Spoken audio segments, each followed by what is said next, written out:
welcome to the first ever edition of the JDs. These will be my equivalent to the Slammies. I came up with 8 categories because, my obsession with 8.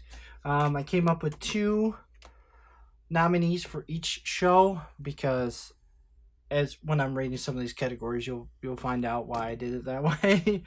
Some of these categories were hard for 2 different reasons: trying to pick 8 people and trying to leave certain people out. So I did have this as a list, 8 to 1, but I'm not going to. I'm going to read off all of the people I have on the list, and then I'm going to announce the winner. So these are all random. First category, Superstar of the Year. This is for the males. On this list, I'll mark it off as I read it. Forget it. On this list, we have...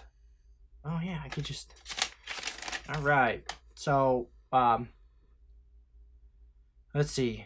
We have Randy Orton. I had him representing Raw. Kevin Owens representing Raw. Cody Rhodes representing AEW. Adam Cole representing NXT. Johnny Gargano representing NXT. Kofi Kingston representing SmackDown. Y2J representing AEW. And The Fiend representing... what I have? I think I have The Fiend representing SmackDown because that's where he is now. So yeah, all these guys had great years. Again, this is my personal opinion. If you don't see it that way, that's fine. Leave a comment in the comments and we can discuss it. I can have you on my podcast on Wednesday. We can talk about it. My winner is, I'm giving it to The Fiend. It's the biggest change. Bray Wyatt needed a change, and Bray Wyatt nailed it. We got it right after WrestleMania, and it's continuing this long. He's done a fantastic job. Hell in a Cell, I do not blame on him. That is creative. That is on on them. He's done a good job. He's done a great job of what he's been given and what he has to deal with. So, I'm giving it to The Fiend for Male Superstar of the Year. Then we got Female Superstar of the Year. Raw is being represented by Becky Lynch. She had a good part of the year, and then it's kind of dwindled down. This whole throwing her into tag team. We have Asuka because she is one half of the tag team women's champion. She's very strong. So, and then SmackDown was represented by Bayley and Sasha Banks. Both women had a comeback year. Not so much hot now, but it's WWE. NXT, I have Rhea Ripley and Shayna Baszler representing both. Representing NXT, both women fantastic. Shayna Baszler had a fantastic year throughout, and then Rhea Ripley kind of caught on the end of the year, and she's now heading into 2020 as NXT champion. AEW was a little harder. I went with Rio because she is the AEW champion, women's champion, and call her Emma. The bunny. I think this bunny persona is really good. I think they're going to I think she's going to do really well. Allie, thank you. So with that being said, the Women's Superstar of the Year will go to Shayna Baszler. I think out of all the females, she's the strongest. She had the strongest reign, even stronger than Becky Lynch's. And again, that's because with NXT, you're not the face of the whole entire WWE. We have 2 women's champions on the main roster. One is overshadowed by the other one. Becky Lynch was the one on the covers of magazines, one going to, the most interviews. So, and now she's doing this thing where she said that they put her in the tag team division to protect her, to combat the lukewarm feeling we got after, the WrestleMania area. But Baszler as just shut up or put up. Like, she embodied champion status. So I'm giving it to her. We move on to best tag team. Representing Raw have the tag team was the hardest one, because if you give me a list, if I can make a list, just make a list. But I can't. I have to make everything fair and even. But if I could, then my list would consist of New Day, Undisputed Era, and the Revival. And that would be it from WWE. The last 8 spots would be taken up by AEW. SCU, the Lucha Express, or Jurassic Express, Lucha Brothers, Matt and Nick Jackson. You know what I mean? There's so many. The Best Friends. I can keep going. The Dark Order, the Inner Circle. So hence why I did it this way, because this would be pretty much an AEW list. So Revival and the War Raiders. The War Raiders, because they are the WWE Raw champions. And Revival, because they started off on Raw. And again, WWE doesn't give me much of options here with tag teams. SmackDown is represented by Usos and the New Day. I love the Usos. I know that this has not been their year at all. But again, kind of limited on what I have. New Day, come on, that's self-explanatory. They are the New Day. They're fantastic. NXT is represented by the Street Profits and Undisputed. Undisputed is awesome. The Street Profits are really good. I think they should be doing more. And then representing AEW are the Lucha Brothers and SCU. I really love SCU. I keep saying this 100 times. TNA, Ring of Honor, Frankie Kazarian, and Christopher Daniels. That was my, those were my tag. That was my tag team in both. The Lucha Brothers are insane, man. Just insane. So with that being said, the winners of the best tag team of 2019, I'm giving to the Undisputed. Without a doubt, had a fantastic year. Yes, they lost the titles, but yes, they picked it back up. I really wish Bobby Fish would stop getting hurt. It drives me nuts.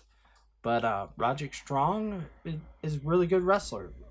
Kyle O'Reilly, really good wrestler. Adam Cole, really good wrestler. Like, I'm infatuated. I love Undisputed. So we're going with the best champs. This is the best champion of 2019. That's again another one that's pain in the rear end to pick over. So representing Raw would be Seth Rollins. We were all hyped about him beating the Beast. I know that it's kind of unbelievable to have him do it twice. I know that he shot himself in the foot with social media.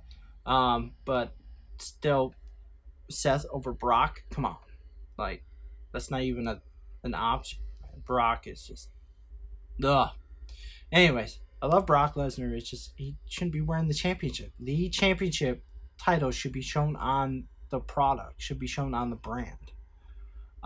Then we have Becky Lynch, one of the best Raw Women's Champion, one of the best women's WWE Women's Champion, representing Kofi Kingston. I gave it away. Representing SmackDown as Kofi Kingston and Daniel Bryan. We never thought we'd see Daniel Bryan as champion again, and he reinvented himself. Awesome wrestlers, really good, legendary wrestlers will know how to do that and know how to do it at the right time. Kofi, it's about time he won the WWE Championship. And it was an emotional moment watching it. been Kofi Kingston fan since he had the fake Jamaican accent. NXT, I have represented by Adam Cole and Velveteen Dream. Me personally, I think Velveteen Dream is the best North American champion we've had so far. And Adam Cole,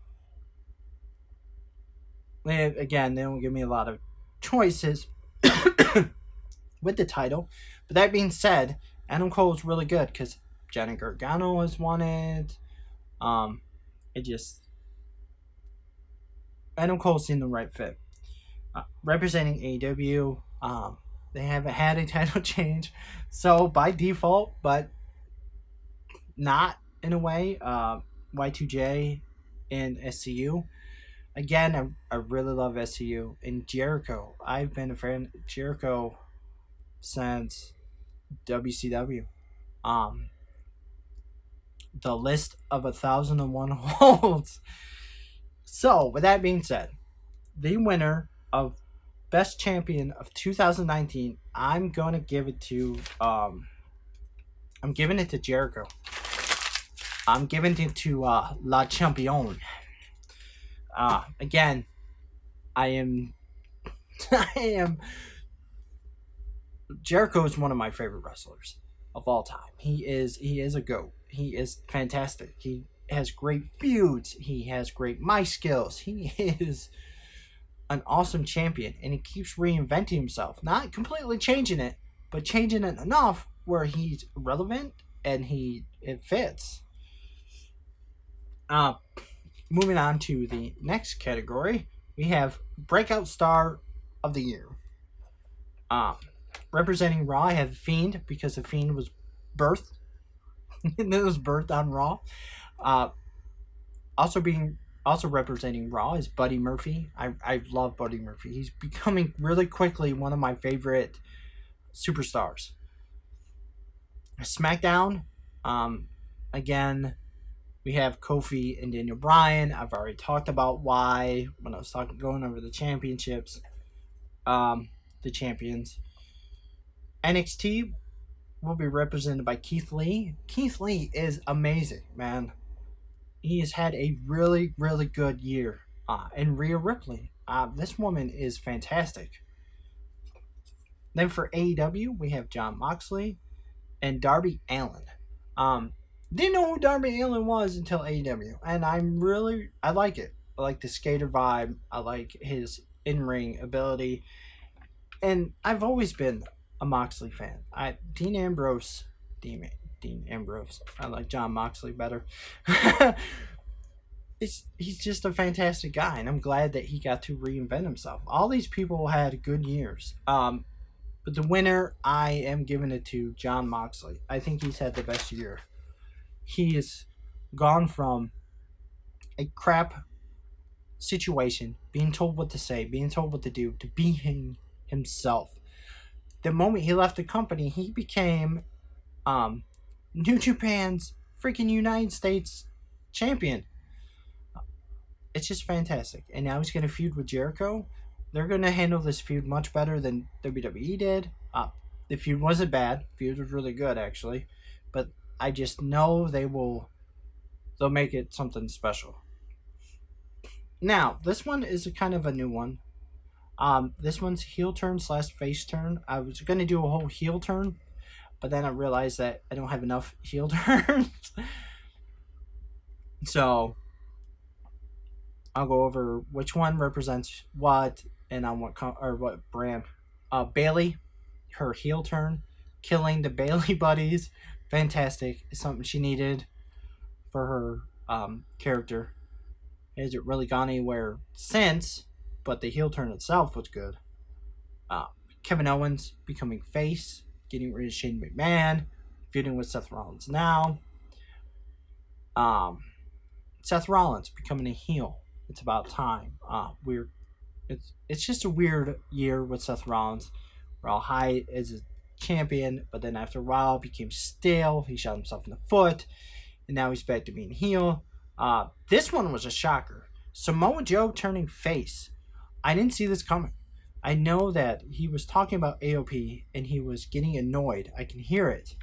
And he kept saying something had to be done. I was like, Joe is not going to do anything. Joe's a heel. Joe did something. NXT, we have Leo Shirai. It was fantastic to watch her turn heel. Her heel gimmick is great. She was a good face. Her heel gimmick is cool. I needed a face turn. There wasn't really much. I didn't really watch UK. I don't watch NXT UK. So apparently Rhea Ripley was heel from what I read on UK, NXT UK, came here and became face. So Rhea Ripley's getting that one. And then for AEW, MJF for retrading Cody. I knew it was coming, but it's still a shocker. They still did a good job about it. And then Darby Allin for the face. I know Darby Allin's not a heel. He's kind of like an in-betweener. But him coming out to tag team with Cody Rhodes after he had a good, was a couple weeks before then, a really good match with Cody. They will, again, have a really good match. They made a good tag team. But the winner of the heel turn / face turn award is going to Leo Shirai. Oh my god. She looks so freaking hot too. But her, oh man, it's awesome. I'm loving this character. She is a badass. All right, so let's see which one I want to do now. Best match of 2019 for Raw, Buddy Murphy versus Aleister Black at TLC. I really enjoyed this. It was one of the highlights. It probably was the highlight, other than the tag team TLC match. So that represents Raw. Another one from Raw will be AJ Styles versus Seth Rollins, Money in the Bank. That was a really good match. A dream match. SmackDown, I have Adam Cole versus Daniel Bryan. I absolutely freaked out when Triple H had NXT take over SmackDown. And then to have Adam Cole pick up a win over Daniel Bryan, perfect. And then on SmackDown, I have Kofi versus Daniel Bryan at WrestleMania 35. The lead up to that was fantastic. The match itself was fantastic. These guys put on good matches. NXT, we have War Games, the male side of things. I absolutely love the Carnage. And then we have Adam Cole versus Johnny Gargano. Oh my lord. Those two, man. I think Adam Cole and Johnny Gargano can have matches with just about anybody. AEW, of course. Like, by now you probably guess. I hope so. It's going to be the Kenny Omega John Moxley match. I am a sucker for blood. Oh man, that was a hardcore match. The inner ECW in me came out. And another really bloody, but it wasn't hardcore. It was just a really bloody, hard fought match is Cody versus Dustin. I liked both of them. So the winner of the best match of the year, I'm giving it to just because of the way it pulled the way I felt leading up to the match, and then the match. It's yeah. So the match itself, telling a story, and then the ending of the match being so. Oh man, I'm giving it to Cody and Dustin. I absolutely am on the Cody bandwagon, and Dustin still has it, man.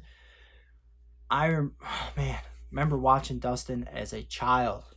It's nuts. So yes. Then we go to the last category of the night or day, whenever you're watching this. Is best feud of 2019. For Raw, I have Seth versus The Fiend. I know that the Hell in a Cell match was awful, but the build-up was good. The feud itself was good. didn't really like Seth burning it down. Like, come on, you really confine the Firefly Funhouse? That's gotta stop. We need to put that in like outer, you know what I mean, somewhere else. People can't get to it. Another representing Raw good feud is Seth Rollins versus himself. I know this sounds funny. This one I'm gonna have to give credit to Cultaholic. I watch Cultaholic all the time. Uh, Ross said Seth versus himself, and then he came up with a really good point. Seth started off the year high when he beat Brock Lesnar twice, and then he shot himself in the foot in social media again and again and again and again. Seth is kind of like his worst enemy until the point where he painted himself in the corner where he had no other choice but to become a heel. So, yeah. Representing SmackDown, we have Kofi versus Daniel Bryan, The Fiend versus Daniel Bryan. I know this is not over with for The Fiend and Daniel Bryan and The Miz. NXT, we have two really good ones, Adam Cole versus Johnny Gargano. And the other one, I liked the feud between Keith Lee and Dominic Dijakovic. AEW, I'm giving it to Y2J versus Cody. And then Pac versus Omega. I think this version of Pac is awesome. I think they're doing a really good job. And I've, ever since finding out about the Bullet Club and watching New Japan, Kenny Omega has been one of my favorite. Like, one of my favorite feuds to bring me in to watch Kenny Omega was his and Jericho's. But the winner, because of the build-up to it, was so emotional. The match was so emotional. I'm giving it to Kofi and Daniel Bryan. Daniel Bryan being the oppressor, Kofi being the oppressee. It's fantastic storytelling. Fantastic how they kept putting Kofi down. We knew it in our hearts that Kofi was winning at WrestleMania. I'm not going to lie. All of us true, hardcore wrestling fans knew the payoff was going to be there. However, they did it in such a way that you almost kind of doubted it at times. Because it's the WWE. And then he did win. And he was held up. And his children came in. And it was just an emotional night. It brought me back to watching Eddie and Chris Jericho. Eddie and Chris Benoit standing in the ring, hugging each other, holding the championships. It was that big of a feel for me. So, that is the first ever, sorry about the crumpling, JD's. Next year, I'll do it again. Probably the same way. Make stuff easier. Or maybe I'll change it up. I don't know. We have a whole year to wait. With that being said, much love. JD, out.